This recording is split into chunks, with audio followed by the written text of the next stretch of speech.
नमस्कार, मैं हूं इंद्र मोहन शर्मा। आज तारीख है 2 फरवरी, दिन शुक्रवार।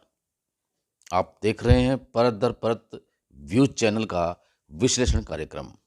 मुद्दा है, क्या सोरेन के बाद केजरीवाल पर बवाल।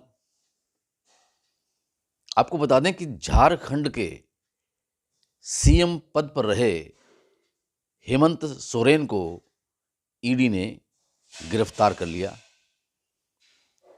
और हेमंत सोरेन ने सुप्रीम कोर्ट में राहत की गुहार लगाई थी, लेकिन सुप्रीम कोर्ट ने राहत देने से इनकार कर दिया और कहा कि हाई कोर्ट जाइए। अब जेल में ही ईडी हेमंत सोरेन से पूछताछ करती रहेगी।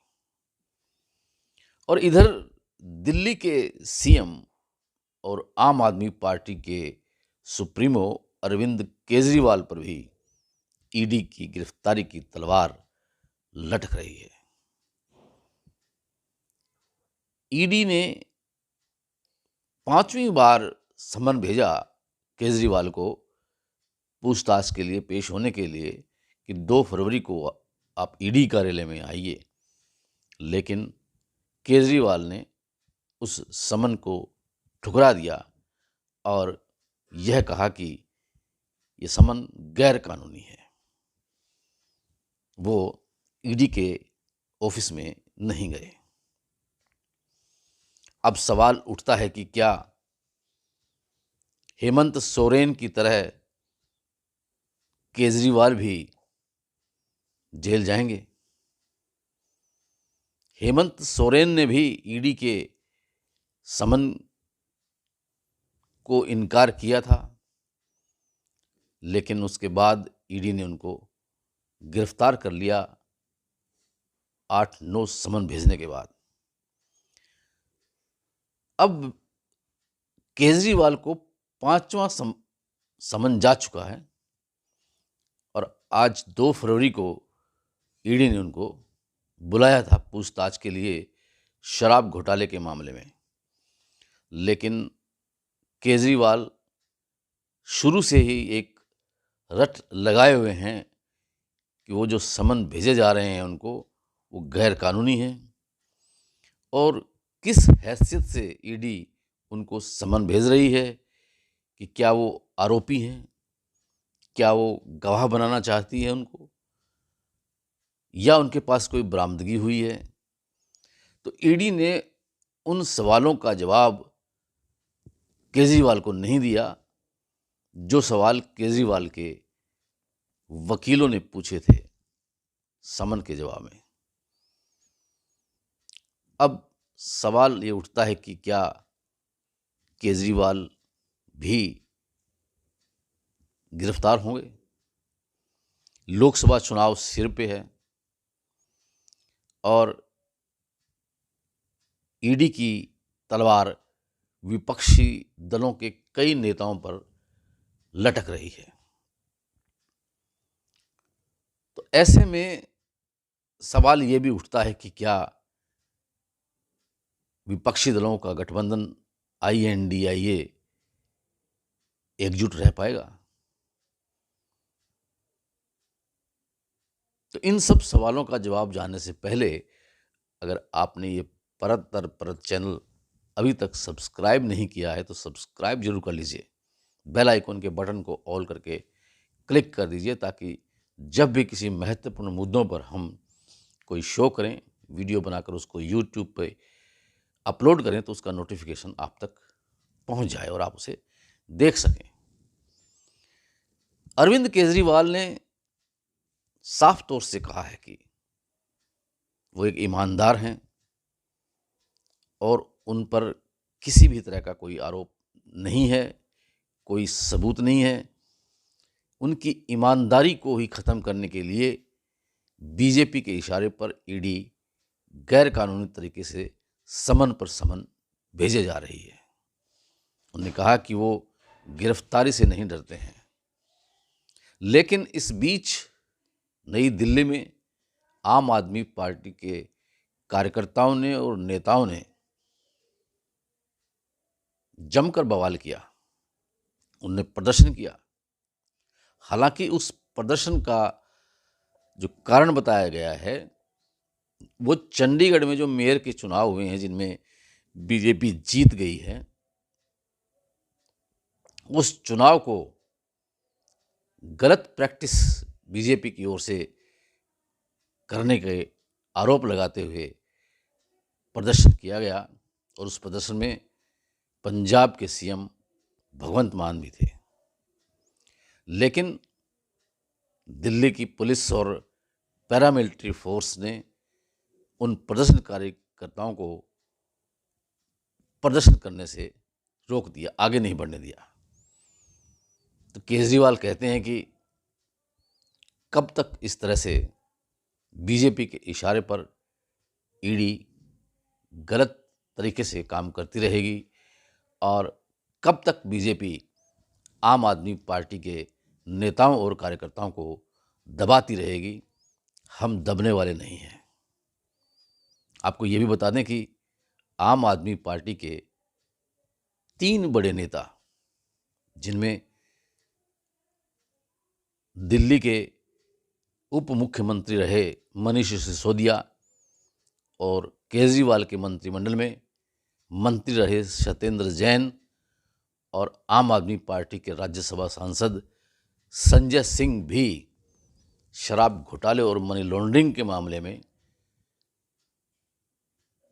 जेल की सलाखों के पीछे हैं। उनकी भी जमानत अभी तक नहीं हुई है। करीब 1 साल का समय होने को है सत्येंद्र जैन और मनीष सिसोदिया को जेल की सलाखों के पीछे बैठे हुए को, लेकिन अभी तक जमानत नहीं हुई है। तो ऐसे में सवाल उठता है कि क्या केजरीवाल भी अब जेल की सलाखों के पीछे जाएंगे? और अगर वो जाते हैं तो आम आदमी पार्टी का क्या बनेगा? क्योंकि आम आदमी पार्टी के जो दिग्गज नेता थे, जो जमीन से जुड़े हुए नेता थे, जिसमें पूर्व मंत्री निर्मल सिंह और उनकी बेटी चित्रा सरवारा भी आम आदमी पार्टी को छोड़कर कांग्रेस में जा चुके हैं। इतना ही नहीं, आम आदमी पार्टी की कैंपेन कमेटी के चेयरमैन रहे डॉक्टर अशोक तंवर भी आम आदमी पार्टी को किनारा कर बीजेपी की शरण में चले गए हैं। ऐसे में सवाल उठते हैं कि आम आदमी पार्टी किस तरह से आगामी लोकसभा चुनाव और विधानसभा चुनाव में अपनी शक्ति का प्रदर्शन करेगी। अब जो विपक्षी दलों का गठबंधन है INDIA, उस पर भी असर पड़ने लगा है, उसकी एकजुटता पर भी। क्योंकि ममता बनर्जी जो पश्चिम बंगाल की मुख्यमंत्री हैं, वो कहती हैं कि हम अपने दमखम पर लोकसभा का चुनाव लड़ेंगे। वहीं पंजाब के मुख्यमंत्री भगवंत मान ने भी कह दिया है कि पंजाब की सभी 13 सीटों पर आम आदमी पार्टी के प्रत्याशी खड़े किए जाएंगे लोकसभा के चुनाव में। तो ऐसे में सवाल उठता है कि क्या ममता बनर्जी और आम आदमी पार्टी कांग्रेस से किनारा कर रहे हैं, सीटों के बंटवारा नहीं कर रहे हैं? वहीं बिहार में जो सियासी खेला हुआ है कि लालू यादव और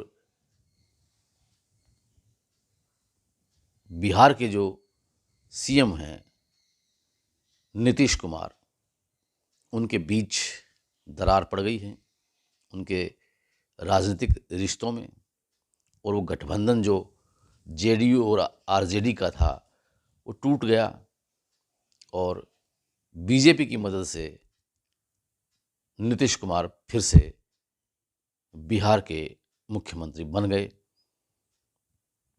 तो अब इधर झारखंड में भी जब ईडी ने हेमंत सोरेन को गिरफ्तार कर लिया तो हेमंत सोरेन ने उससे पहले मुख्यमंत्री पद से इस्तीफा दे दिया था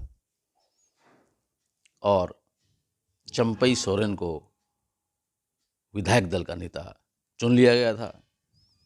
लेकिन एक दिन के बाद राज्यपाल ने चंपई सोरेन को मुख्यमंत्री पद की और उनके मंत्रियों को शपथ दिलाई और इस तरह से झारखंड के नए मुख्यमंत्री चंपई सोरेन बन गए हैं।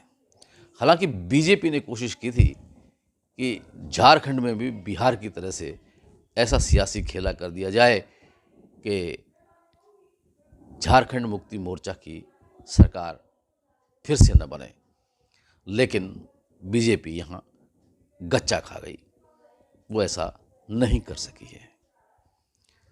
लेकिन एक बात ये भी है कि कांग्रेस नेता राहुल गांधी भारत न्याय यात्रा के तहत जहाँ जहाँ जा रहे हैं वहाँ वहाँ INDIA का गठबंधन कमजोर होता गया है। अब बिहार में गए तो बिहार में गठबंधन ही टूट गया RJD और JDU का, और झारखंड में भी ऐसा हुआ कि वो CM बदलना पड़ गया। अब यूपी में भी जब राहुल गांधी यात्रा पर जाएंगे तो वहाँ भी समाजवादी पार्टी के अखिलेश यादव पहले से ही अपने दमखम पर चुनाव लड़ने का मन बनाए हुए हैं। तो ऐसे में क्या INDIA गठबंधन आने वाले लोकसभा चुनाव में एकजुट रह पाएगा? बड़ा मुश्किल होगा। लोकतंत्र में हालांकि विपक्ष सशक्त होना चाहिए, मजबूत होना चाहिए, लेकिन ऐसा फिलहाल नज़र नहीं आ रहा है। और अगर ऐसा नहीं हो रहा है तो बीजेपी फिर तीसरी बार केंद्र में NDA के घटक दलों की मदद से सत्ता में काबिज हो सकती है। विश्लेषण कार्यक्रम में आज इतना ही। कल फिर किसी नए मुद्दे के साथ आपसे रूबरू होंगे। तब तक के लिए इंद्र मोहन शर्मा को इजाज़त दीजिए। और ये वीडियो अगर आपको पसंद आया है तो इसे लाइक कीजिए, अपने मित्रों परिचितों को शेयर कीजिए। आपका बहुत बहुत धन्यवाद, बहुत बहुत शुक्रिया।